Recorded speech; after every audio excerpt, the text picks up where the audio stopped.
Hello, everyone. I hope you can all hear us. Thank you so much, all of you, for joining us today.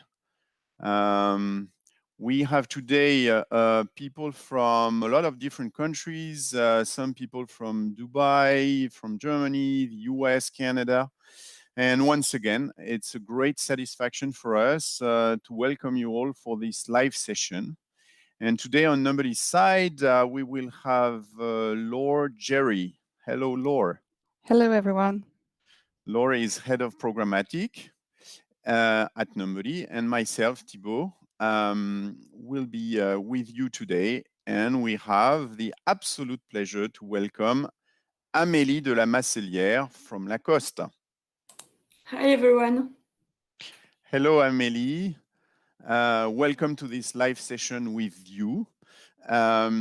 We're absolutely pleased to have you today because besides from being a long-standing client of Numberly, Lacoste is obviously an iconic brand. And during these tough times, it is great, definitely, and very important to talk to brands, to listen to them, to their experience, to get their vision, their insights, and how they could go through this, how they are currently going through this unbelievable situation, and how they can cope with all this. So, Amélie, before kicking off this session, a quick few words about you, maybe. If my information is correct, you started your career as a consultant in a firm where you helped TV channels and mobile phone operators to adopt change, to embark on their digital transformation. You were then hired by Vente Privée, which while you were there became actually VP, one leading e-commerce company, obviously in France, where you were a rising star, Amélie, starting with project management and then head of acquisition for Central Europe across all channels, which is obviously a major role for an e-commerce player. You became a recognized expert for paid media channels, SEO, display, SEA, SMO, affiliation, native ads, retargeting, and a lot more probably. And then you started with Lacoste as Global Online Marketing Director. So we are so pleased to have you, Amélie, today. Welcome to Numberly live session with you. Thank you, Thibaut. Yeah, your information are right, and it's a pleasure to be here and to share this moment with you.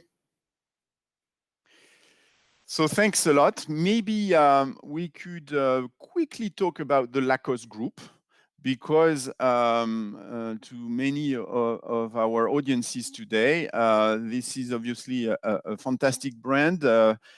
So I hope I won't make mistakes, Amélie, but obviously the brand was founded in 1933 by René Lacoste. And maybe you'll tell us a little bit later about how Roland Garros will go today, because I think, at least for women's, it should start pretty soon. We're very lucky because of COVID to have Roland Garros that you've been sponsoring, obviously, for years, starting in September. I think there are more than 10,000 people among your teams throughout the world. You made an annual revenue of over 2 billion euros. You have 1,200 boutiques and more than 10,000 wholesale point of sales. You sell your products in over 120 countries. This is massive. And I think that you have this nice figure that 2 Lacoste products are being sold every second.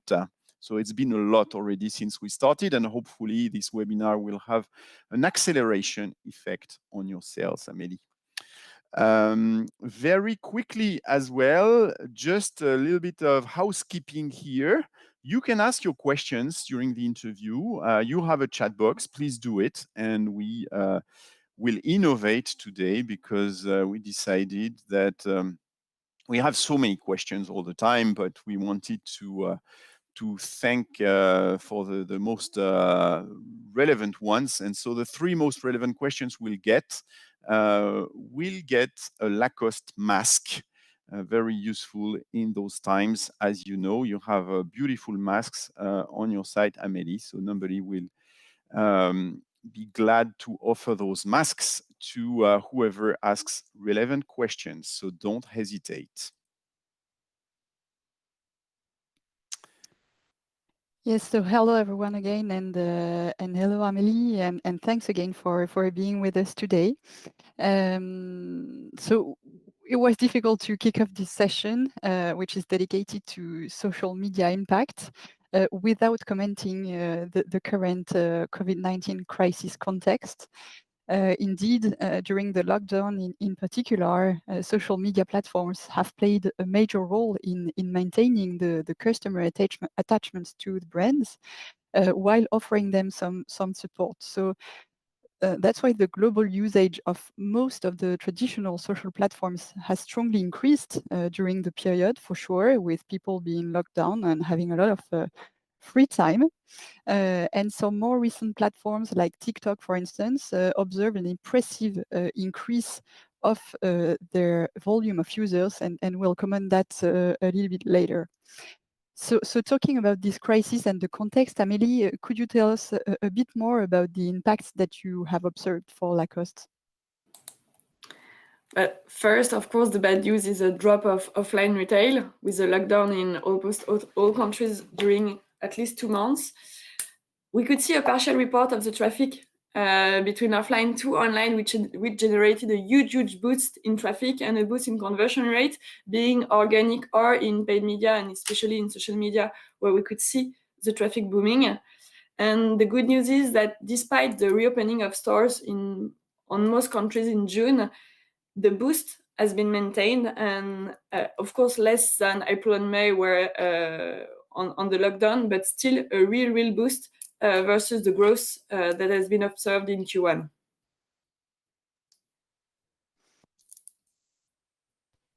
Thanks, Amélie, and that's very interesting because it seems that the trend that you describe is very representative of the global behavior of consumers across industries and across countries as well.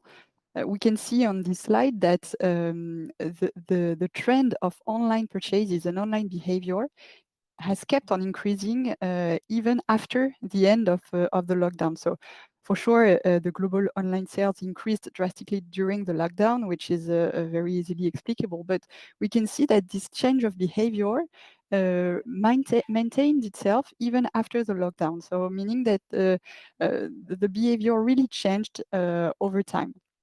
And a Kantar study shows that 9% of the respondents, so meaning probably 9% of the population, made their first online clothing purchase during the lockdown. So it's very interesting to see that this lockdown has also been an opportunity or the moment to generate new behaviors that last even after the lockdown. So to go even a little bit further, could you tell us the kind of actions that you have deployed at the end of the lockdown period, maybe to foster the developed behavior, but also, of course, to start to generate traffic in store again? Yeah, we had 3 separate strategies. The first one was to boost paid media to take advantage of this booming traffic and positive wave of good conversion rate within the website. Also, we decided to highlight the free shipping in-store feature that we have on e-commerce to capitalize on both e-commerce turnover and also drive traffic on our offline store. And we decided to have drive-to-store campaigns to help traffic go back to the store, highlighting the health, our health measures were taken within the boutique, that there were no risk going to the boutique, and that Lacoste was very concerned with the situation. Mm-hmm.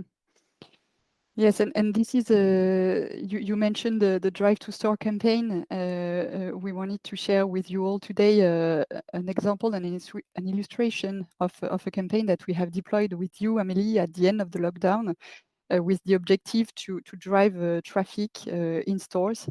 And so this campaign combined two complementary mechanisms to drive traffic in store. First, a promotional offer had been specifically created and offered to people buying leather good in store to receive a complimentary Lacoste pencil case. So that was this offer was really used as a trigger to encourage people to go in store. And to promote this operation, we have deployed and created ads that were customized with the closest point of sale for each person being exposed to an ad. So it was also a way to facilitate them going to the store by showing them a map and redirecting them to the closest Lacoste store. So this kind of campaign is really interesting because, of course, it's very efficient to drive traffic to stores, but at the same time, it also generates online sales. So usually, and this was the case as well for this one, these campaigns have very interesting results and generate global ROIs, both online and offline, that are very interesting.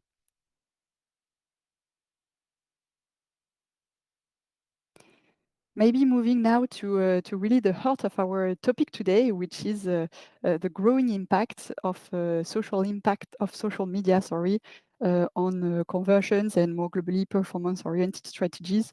Maybe Thibault, you want to kick off this part of the session? Yes, thank you, Laura. It's clear that the worldwide crisis has been obviously a turning point, we said before, for online behavior and for conversions. The clothing industry was already pretty much ahead of the game before the lockdown, with over 20% of global sales online in 2019 for many markets like France.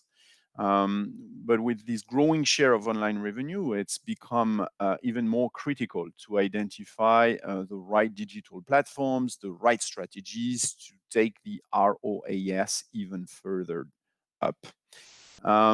Before jumping into this, we also wanted to look quickly at some research insights, because talking about impacts, we believe it's important to highlight the total revolution that has been going on in the field of research, talking about how social media has been seen by research. If you remember, a couple of years ago, not long ago, social media was mostly seen as a way and a place to grow communities. So you could think of Harley Davidson being the ultimate model for social media, right? Because the researchers, after tribal marketing, after relationship marketing, they all told us that yes, social networks were the place where it was going to be possible to actually build true communities for each brand. The thing is, this did not happen for most brands. Maybe some of them did build some kind of communities, but most of them did not. The reason for that, maybe consumers just didn't want to be part of a community for several brands. Maybe the brands themselves were not good at building communities, or maybe social networks were not that good at making this work and be possible. So the new model that researchers have put forward is actually the model of brand public. So basically, we went from an idea of social as a place to build community to social as a place to actually build a public for a brand, which basically means that social should be seen more like a theater show designed by brands for their public, rather than a place to build a strong community between friends, or where the fans of the brands maybe would have interpersonal ties. This, we believe, is important, and that's why we wanted to highlight this, which was published in the Journal of Consumer Research in just 2016, so very recently. Now, if we move to the impact of social, actually social media gets each year a growing share in the investments. If you look at just a media investment, digital media investment on the French market, the 2019 figures here show a 21% increase for social, which now accounts for 1/4 of the total digital media investment. You see that search has been going slightly up at 42 now percent of the total market, and display is below social at 20% of the market. So, Amélie, which role does social media play among your different strategies for performance? First, Lacoste paid media is historically and still is very Google dependent. Luckily, our business is going well, and therefore our budget our envelope are also growing, and we need to find new solutions for paid media. And social ads with its possibilities of targeting, of tracking, of scaling seems to be a good option for us, and we already started that shift. And as you say, the social ads share in my performance budget has actually doubled compared in 2020 compared to 2019. That's great news for you and for Facebook and the others, probably, Amélie. Great. Now we wanted to talk about new formats. Laure, what have you seen lately on this front? A lot, actually. And I think that, Amélie, the shift that you were mentioning towards dedicating more budget to social is also a consequence, maybe, of the huge effort that the social platforms made recently to develop more and more formats and features that are directly dedicated to generating conversions. So some examples here are some new formats developed, for instance, by Pinterest with the Shop the Look ads, or by Instagram with the shopping ads. And thanks to these ads, you can buy directly products that are tagged into the ad. So the process for purchasing a product is clearly streamlined. And these types of ads really become strong assets to foster conversions. Another example, and we will discuss that with a use case implemented with you, Amélie, are the dynamic ads developed by Snapchat, which are completely customized with specific products depending on a consumer behavior or profile.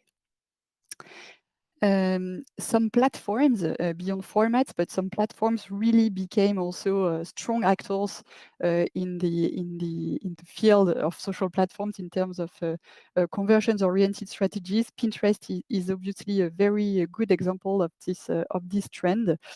That's interesting because Pinterest was traditionally seen as a very branding-oriented platform. And progressively over the past few years, it really shifted to a conversion provider for a lot of brands. This is due to several reasons. First, they have a very strategic audience with more than 400 million active users, monthly active users, which is huge. 23 billion pins dedicated to the style category. So this category is the first one on Pinterest. So this is obviously an asset for your industry, Amélie. And half of the users are between 25 and 49 years old. So the very heart of the target that is researched by an important share of brands.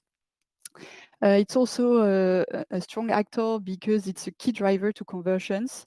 A lot of Pinterest users use the platform to inform themselves before purchasing, and when they do researches, most of the times these researches are unbranded, meaning that they're not decided yet with the brand that they want to purchase.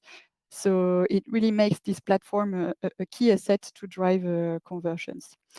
Another example of very powerful platform and a growing one is obviously TikTok. We will comment that right after. but this is an example of a campaign that we have deployed for Stadium Goods, so which is a sneakers marketplace, an American one. So we chose TikTok because the platform is particularly adapted to the brand target for sure, but also because TikTok has developed a specific format to drive app downloads, which was the objective of this campaign. So this is another good example of new and dedicated formats that have been created to generate conversions and performance. So we can see that there is a huge variety of advertising and social platforms. Amélie, how do you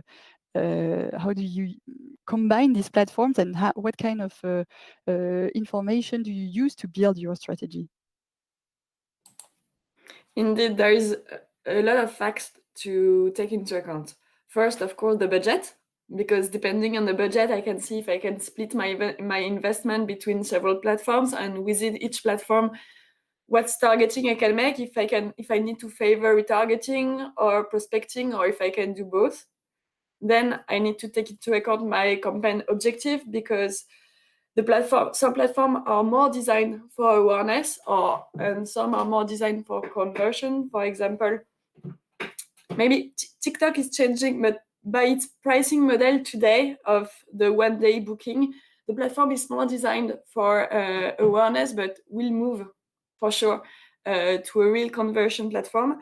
Or Facebook or Instagram stories, for example, are more inspirational, higher funnel if I need to be on that objective. But if I need to bring direct conversion, like GPA being on Snapchat or on Facebook, Instagram, could be the good platform. So it really depends on the objective. I also need to take into account the target audience, because depending on the audience I need to target or the message I need to promote, I won't select the same platform. For example, for our last sneaker release, we needed to target a young audience, so we favored Snapchat.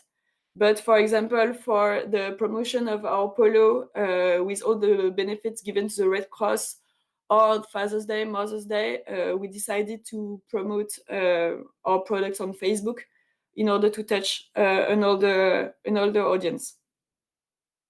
Then there is two other things that needs to be taken into account, that are the assets, because the creative assets also have a huge importance. If I have videos, if I have static creative, if I have square assets, 9:16, 16:9, it really depends, because we really need to use asset dedicated to what platform, and you can't just put your asset on all the platforms at the same time. It won't work. And then, of course, I use the past performance, because I need to learn from the past. So I analyze the past performance made on each platform, on each country, because each country needs to have its own strategy. For example, Facebook is not working in Russia, there is VK, or Snapchat is really powerful in the Middle East, maybe more than in Europe, or in the USA. They have access to alphas before every country, so it's easier for them to test. So of course, each specific country needs to have its own strategy. And then always test new formats. I think for me it's important to test new formats, to always be in advance, and maybe have the luck to find a more efficient way to drive traffic or boost awareness. And that's why we tested the dynamic ads for Snapchat, for example, or that we tested the shop features on Instagram lately. Yeah, absolutely. And thanks for the transition, Amélie. But it's really true that when you say that you're very willing to always test new formats and new features, it's very important. It's true in your strategy, and we can see that in the campaign that we run together. An example of that is a Snapchat campaign that we have recently developed together, leveraging the dynamic ads formats.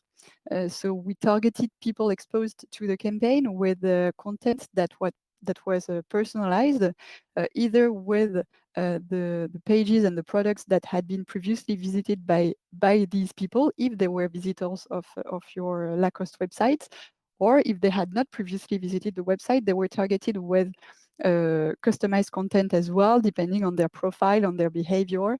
That was calculated mostly by the Snapchat algorithm.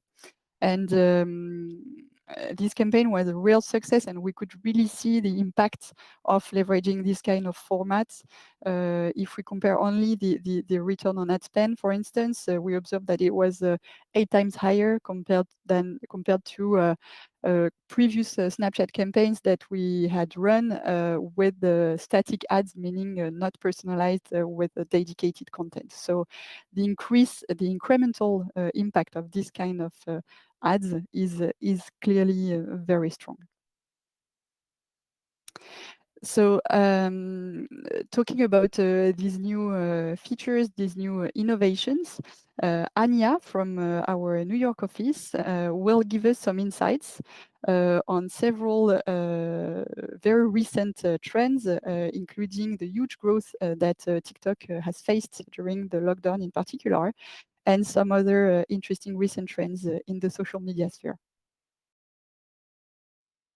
Let's take a quick look at what's new in social media and online branding opportunities. So first, TikTok. The video platform has seen a huge rise in downloads during lockdown periods around the globe and is now officially the preferred social media of 15 to 20-year-olds. The platform offers several ad placements, allowing brands to connect to consumers with short, engaging videos and a tone of voice that might be less formal and more personal than what's available on more traditional marketing platforms. And speaking of unconventional marketing placements, the other platform we wanted to highlight today is actually a video game. So video games, just like TikTok, definitely got a boost in popularity and sales during lockdown periods. This especially benefited Animal Crossing, which is a life simulator type of video game that was developed by Nintendo for their Switch console and got released in March, so right as the pandemic was starting to shut everything down. This game actually was so popular that many people bought a Switch console just to play it when it came out, which led to empty stocks of the consoles for several months during lockdown. So many brands saw this as an opportunity to connect with consumers in a more fun way during a difficult period. Several clothing brands, such as Marc Jacobs, Valentino, or as seen on the slide here, the French store Gémeaux, for instance, recreated their new collection in the game and even had an in-game fashion show. While the Met Museum, for instance, created a tool to add a digital version of any of their paintings to the game. So as you can see, there's a lot of fun new things happening in the world of online branding, and we're really excited to see what comes next. Okay, thank you, Anya, very much. Amélie, based on this, we wanted to know if you could see some different impact of social ads on online performances across countries. Of course, as I said just before, each market has its own specificities, its own competitors, its own media consumption habits, and so performance differ. To be highlighted, for example, on Facebook, the paid media ROI for acquisition campaign in France is 45% worse than in the UK, but at the same time, if we look at retargeting campaign, the ROI in France is 45% higher than the UK. So it really depends on the country. And or if, example, we take Germany versus the UK, the ROI in Germany is 15% higher than the UK, regardless the target, being retargeting or acquisition. Therefore, each country really needs to be taken into account uniquely, and you need to design your media mix for each country depending on the KPI you see.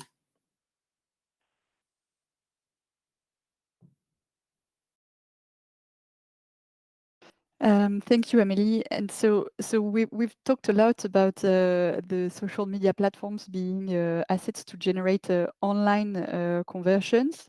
But thanks to its reach, thanks to the targeting possibilities and granularity, and thanks to the measurement capabilities, social media platforms have also become crucial to generate in-store purchases. So could you explain us, maybe we've seen earlier an example of what we have deployed together at the end of the lockdown to generate traffic in store, but could you tell us maybe more globally, how do you use social media to generate in-store visits and sales at Lacoste? I think you're mute, Amélie. Yes, Sorry. thank you. Actually, we did some tests with Facebook or with Snapchat, as you said, on drive to store objectives, but I still have mixed feelings about the social ads and the possibility of measurement. I mean, mixed feelings today. For me, the first thing is that the only offline purchase we are able to match are the ones that are made by our already clients in the loyalty program that have loyalty cards or who give their email at the purchase. And then taking those email, the reconciliation only works with the email of people using the same email for their registration on Facebook or on Snapchat, which means that we approximately match like 6% of online purchase. So it's really low, and we can't really assess the success of a campaign. Then there is still no accurate possibility to measure an offline visit. We can only match email address, so we can only match today with social ads campaign the purchase. And it's hard to measure a real increment because if you match a purchase, you can't know if this person made this purchase because of you, or if this person made the purchase because their friend told them about the last Lacoste polo and last collaboration. But still, I'm still trying and I'm still testing because social platforms are moving fast. They are developing features. For example, even Snapchat added to their platform the possibility to upload offline conversion. And for me, it's a vertical where the social media platforms are at the beginning, but they're moving, and everything we see proves that in the real future we'll be able to drive powerful in-store drive to store campaigns with social platform. And I mean, we need to test. We still need to carry on testing to ensure where the platform stands and if we could learn from those campaigns. Yeah, absolutely. Definitely, the measurement today of offline conversions generated by social platforms is deeply imperfect, I would say, for sure. But some platforms offer functionalities that give us the opportunity to have kind of a proxy and a first idea, actually, of the impact of these campaigns on online sales. And that's why we have tested together this kind of measurement strategy. For instance, this is a campaign that we have developed together last year for the holiday season. It was the Croco Crew campaign, and so the idea of this campaign and the mechanism was pretty similar to the campaign that we described earlier for the back to school and end of lockdown period, meaning that we encouraged people to visit stores, Lacoste stores, and offer them to receive a gift when they bought specific products in store. So pretty classic in terms of strategy. But what was interesting is that so we activated several platforms. Snapchat, Facebook, and Instagram, and we targeted specific audiences that were relevant and strategic for this campaign. So to go more precisely into the details of the mechanism, First, for the targets, we targeted specifically people who were in the area, covered by the radius defined around the shops participating to the operations. So people were maybe walking in the streets, browsing on their cell phone, on Facebook, and if they were passing by the area of a Lacoste store, then they were exposed to an ad that was customized with information and directions to the closest store. With a map with all necessary information to go to this store. So very geo-targeted campaign, completely personalized to really maximize the traffic that was generated in store. But so pretty efficient strategy to generate traffic in store, but as you mentioned earlier, then the next challenge was to measure what had been the real impact of this campaign and what was the volume of sales generated in store. So the way we proceeded to have a proxy of this volume of generated sales was to collect information in stores, so in the boutiques, about the people buying. So we asked them for their email addresses at the moment when they were buying, or using this information from their loyalty program when they were members of the loyalty programs. You sent us an extract of this list of people who bought in stores, and then we proceeded to data matching between the people who had bought in store and people who had been exposed to the campaign, and we used the email address to do this matching. And thanks to this matching, we were able to analyze what were the people in common between people who had been exposed to the campaign and people who really converted in store. So we made this analysis with both in-store, so offline purchases, but we also analyzed what we call the halo effect of the campaign, meaning people who bought online, even though that was not the primary objective of the campaign. And combining these two sorts of conversions, so first we were able to have a clearer version and vision of the real impact of the campaign, and to measure the global return on ad spend of this campaign. So again, as you said, a lot more to develop in the future to be able to have a proxy that is even more accurate than what we're able to do today. But it's a first step in this direction. Thank you, Laure.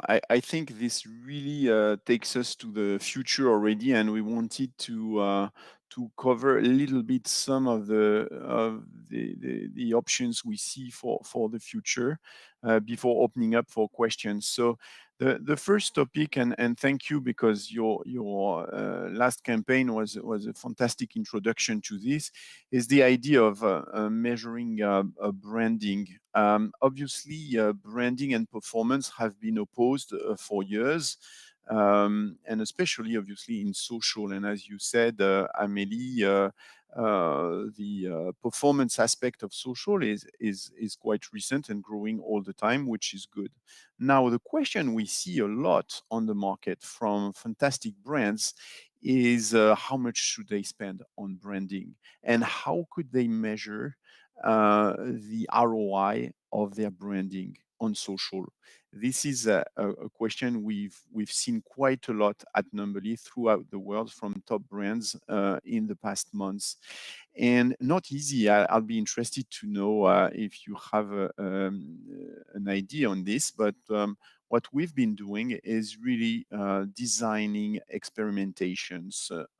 We believe at Numberly really that at some point, if branding is good, branding should have some performance, right? And this should be measured. So how we do that? We really build a test group and a control group. We make sure that they're perfectly randomized. Often we use actually first-party data to clusterize and randomize those two groups. And then we will expose the first group, as you can see here on this slide, with branding messages, which can get quite complicated if you really want to measure the different combinations of content types and ad formats. So I'm not going to go into all these, but really we try to build sub test groups that combine the different elements of branding campaigns. And then we move on. So obviously we expose the test group or the different sub-test groups to this treatment. There is no treatment, obviously, on the control group. And then we move on to the next stages. On phase 3, we will have a survey on both groups to measure the perception of the brand. And hopefully, obviously, if the branding treatment in phase 2 was efficient, there should be some kind of preference, some kind of impact on the test groups, right? And last but not least, we also measure the behavioral impact of branding in phase 4 with an analysis. And this is where our customer data platform solution comes in, and we can actually look at the behavioral impacts of branding. So this is, I wanted to share this protocol with you because we really think that this is the future, at least for part of social. I don't know, Amélie, if you have a comment on this. I perfectly agree. I mean, branding campaigns are here to bring awareness and to bring saliency and desirability, but a good branding campaign should bring also performance and conversion. And yeah, experimenting and having control group and making lift is for me the only solution. So I perfectly agree. Great. Now, before opening up for questions, because to be honest, we have a lot, we wanted to ask, talking about future, because we're in our What's Next session, wanted to talk a little bit about algorithms, because we see a growing trend, obviously, for leveraging AI in digital media and also, obviously, on some social platforms. So, you, Amélie, as a global marketing director, would you be ready to delegate some of your media decisions to an algorithm, or do you believe in a human-machine collaboration? What's your take on that? Yeah, I think I still more believe in the human-machine collaboration. But for me, it's really interesting to see the duality of social ads platform that promote both at the same time. On the one hand, with the almost infinite possibilities of targeting through all the interest with the retargeting, lookalikes, and then when you see all the KPI you can optimize a campaign on, all the platforms seems to be designed for social media experts. But on the other hand, platforms are really encouraging us to trust the algorithm and to implement campaign on a broad audience with auto bidding and not interfering, no human interference, to ensure the better learning of the algorithm. For Very me, interesting. we need to keep testing both. On Lacoste, for example, campaigns like GPA and especially retargeting seems to be working better on an algorithm management, but some ad hoc shorter campaigns where you cannot wait for the algorithm to learn, it seems to bring more value when it's optimized manually and with human management. So for me, the solution is to keep testing both and comparing both. And when the machine will be better than us, we will keep testing to beat the machine. But for now, we need to work together. Wonderful. I couldn't agree more with what you just said, Amélie. So I think, Laure and Amélie, it's time for questions. So we have a lot. I don't know if it's because of the Lacoste masks that we suggested we would offer to the most relevant ones in the beginning. But let's look at some of your questions, and thank you everyone, and sorry if we don't have time to answer all of them. There is one that our team liked a lot, apparently. So I'm going to read it now. It's a question which says, did you ever run an email acquisition campaign on social If so, what metrics, what ROI, what were the best practices? So I don't know, Amélie, if you have a view on this. I think this might refer to lead ads campaign. Actually, no. I never had the chance to test a lead ad campaign on Facebook, but actually we are considering it because as our CRM can be also a good way to convert and to convert at a lower cost than paid media. Maybe work together with paid media, bringing leads, and then CRM converting the leads could be an efficient strategy. So we might test it actually next year.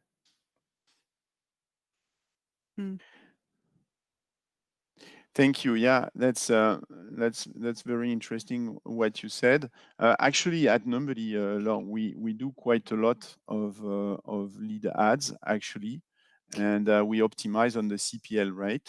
Absolutely. Yeah, that's exactly the case. And with Lacoste in the past, you're perfectly right, Amélie, we haven't run the lead ads campaign, but we have deployed acquisition-oriented strategy, but with more, I would say, complex strategies by creating dedicated microsites. This was the case, for instance, for the last holiday season. So we generated traffic to a dedicated microsite, and we encouraged people to register to a real experience with a gamified approach. And thanks to these real complex mechanisms, I would say, we collected new members and with an acquisition vision for your CRM strategy. That's how we proceeded. Yeah, but for me, what is interesting in that strategy is to compare the cost per purchase between a purchase you directly generate and a purchase that you generate through a lead, and that you don't pay for the second part, and you need to compare between both strategy, which one is more profitable in the short term, but also in the long term, because someone that you work on a CRM basis maybe has more chance to buy again, to purchase again, and be a retained customer. Yeah, absolutely. The success of this kind of operation needs to be measured over the long term because yeah, it can trigger a first purchase very immediately after the collection, the acquisition, but for sure it is essential to measure if this new member becomes a loyal customer and not just a one-time purchaser, for sure. Thanks for all these answers. Actually, just wanted to let you know that the first question, the most relevant one, as assessed by your team, was a question asked by people from Fresh. So lucky you, you will get a Lacoste mask. You might be in New York, I don't know, but congratulations and thank you. Another question we had, I think we just got that one. It is quite interesting. We got it on the chat on YouTube. Regarding geo-targeted ads, isn't there a risk that customers may feel threatened about privacy and instead have a bad perception of the brand being advertised? What do you think about that?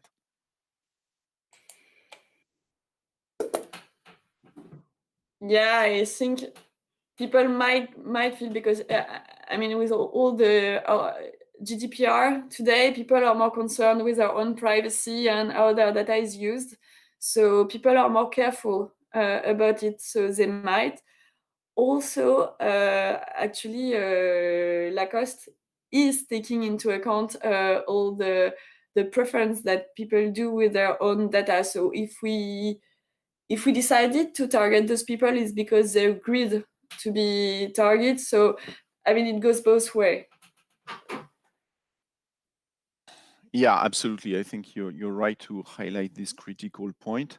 So, of course, I mean, our view on this is that yes, absolutely, in the beginning, you might see some reactance. We as researchers like to say towards these kinds of targeted ads. But on the other hand, if you think about it, I mean, wasn't it the same for retargeting in the beginning? Wasn't it the same for a lot of behavioral targeting ads in the beginning? I think there is a mutual collaborative maturity between brands and consumers, all this. So definitely everything which is possible is not being done by brands, and it's our role often at Amélie also to say to our clients, well, this is feasible, but maybe there could be some negative impact. So we decide not to do such a whatever targeting level, for instance. So I think that this is a great question because obviously we're all concerned about the perception by consumers, but we all need to be aware that it's constantly changing. And as long as it's transparent, like you said, Amélie, I think that there should be some mutual learning curve, so to speak, and hopefully efficiency can at some point also meet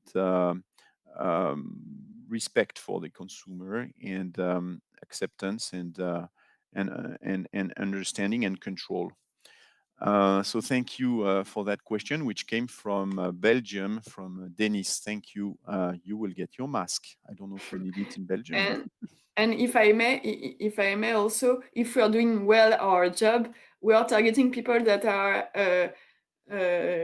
inclined with the brand, inclined with the product. So they should not be threatened by the targeting, but they should be satisfied because we should be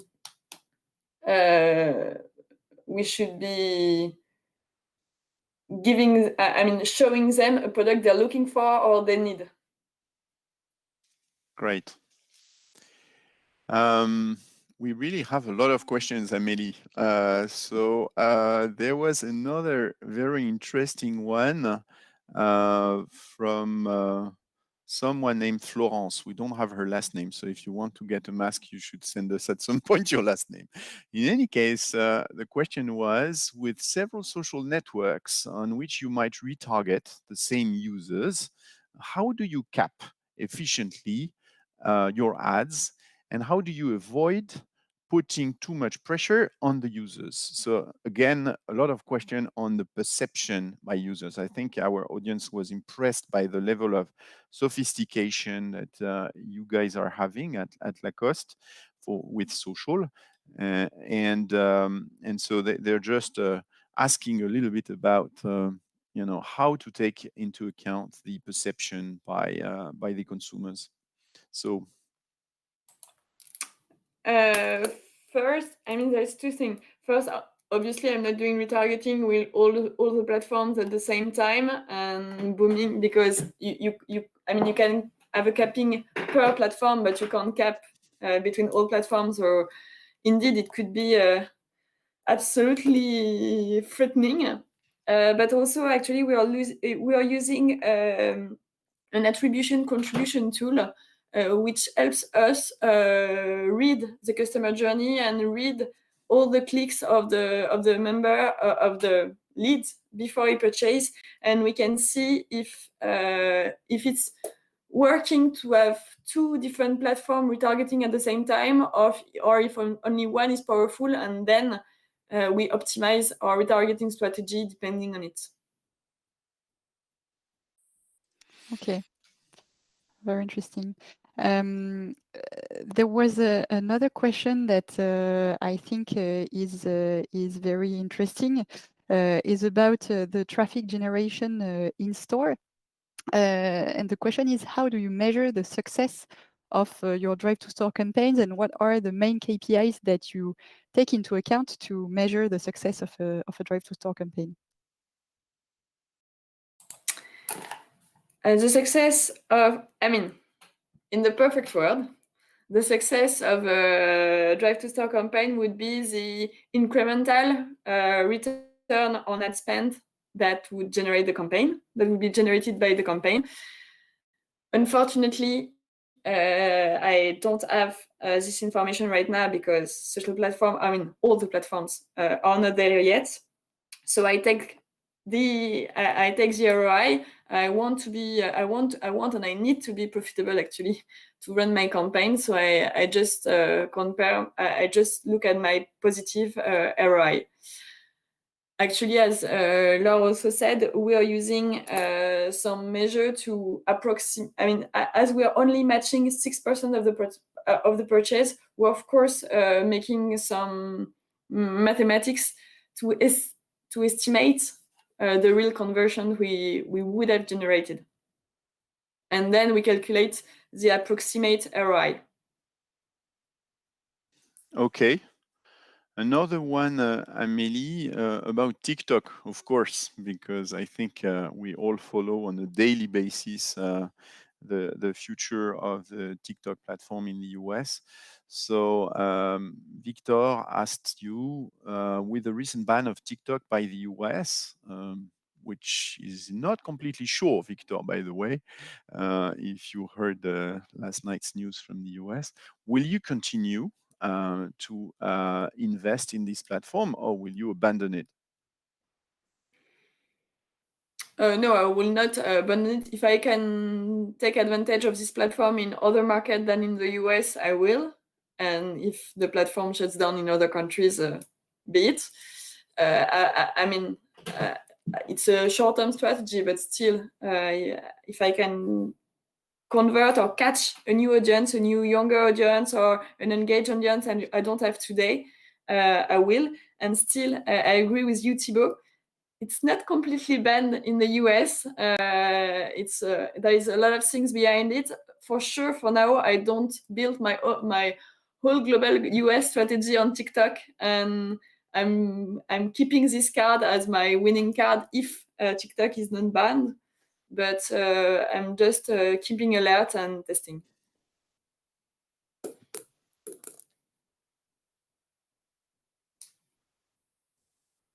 Okay, thank you, Amélie. And maybe one or two last questions because we're almost out of time, even though we had a lot of questions. So thank you, everyone, for your participation. But one is interesting, I think, for everyone today was what kind of target audience in terms of ages did you find on Snapchat, and how does it compare to Facebook or Instagram? I mean, there is the audience we find and the audience we decide to target. And on Snapchat, we target people from 15 to 35, and we have people from all that range easily targeted. On Facebook, we go a bit higher. Maybe we start at 25, but it's also mainly because of the strategy we want to implement and the product we're selling and the event we're promoting that usually needs to reach an older audience. And on Instagram, it's from 18 to 40 also. Great. Thank you, Amélie. Well, I'm sorry because we have so many questions and it's almost the end already. Thank you, Amélie, so much. We really wanted to thank you for taking the time. I know it's very busy at the moment. I know it's tough time for brands, but I think you gave some fantastic insights, and hopefully all our everyone in the audience will be able to leverage this and also spend some more time to hopefully interact with your brand. I think Lacoste brand has had an unbelievable story over the years. So thank you so much, Amélie.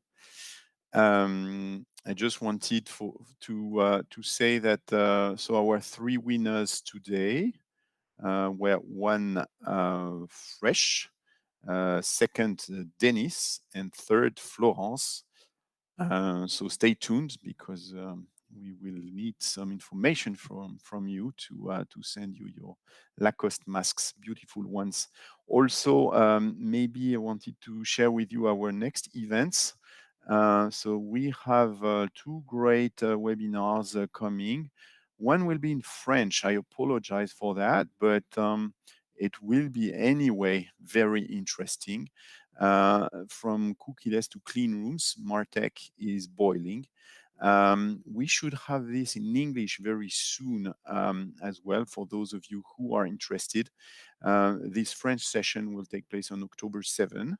So please register. And last, it's coming in a little bit more than 2 weeks or 3 weeks. We'll have the fantastic opportunity to have another live session. So after Amélie, we will have Paddy Padmanabhan. Paddy ranks among the top scholars in marketing in the world, really. I think he's one of the top 5 published researchers in marketing in the world. So he will be talking to us from INSEAD in Singapore. It will be very late for him, but he will present us his latest book. It's about reinventing your business. It's called the Phoenix Encounter Method. You can't have read it because it's not published yet. It will be published a week after our webinar, so you all understand the honor that we'll have to welcome Paddy. This is it, I think. Amélie, what would be your top recommendation for all the social fans and passionate about social marketers in the audience? Keep testing and learning, actually. We like that. Thank you so much, Amélie. Have a great Thank you, day. Amélie. Thanks, Thank you, everyone. Laure. Thank you. Take care, everyone. Bye-bye. Bye-bye. See you Bye-bye. soon. Bye.